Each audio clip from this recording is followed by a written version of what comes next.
আজকের বিষয় 2018 সালে মির্জা ফখরুলের বলা একটা কথা নিয়ে। কথাটা গুরুত্বপূর্ণ, সেজন্য এতদিন পরে টেনে আনতেছি। উনি বলছিলেন বিএনপি শরিয়া আইনে বিশ্বাস করে না। আমি এটা আগে দেখি নাই, দেখে কিছুক্ষণ থমাইরা বসে থাকলাম।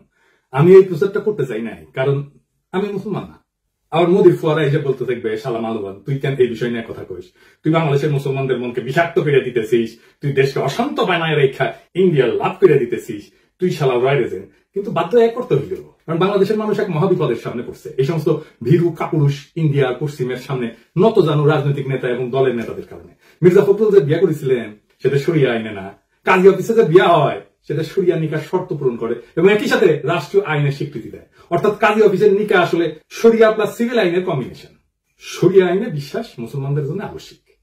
একজন মুসলমান কোরআন এবং সুন্নাহ মানেই তিনি স্বীকার করেন যে সেখান থেকে নির্গত আইনই তার জীবনের বিধান।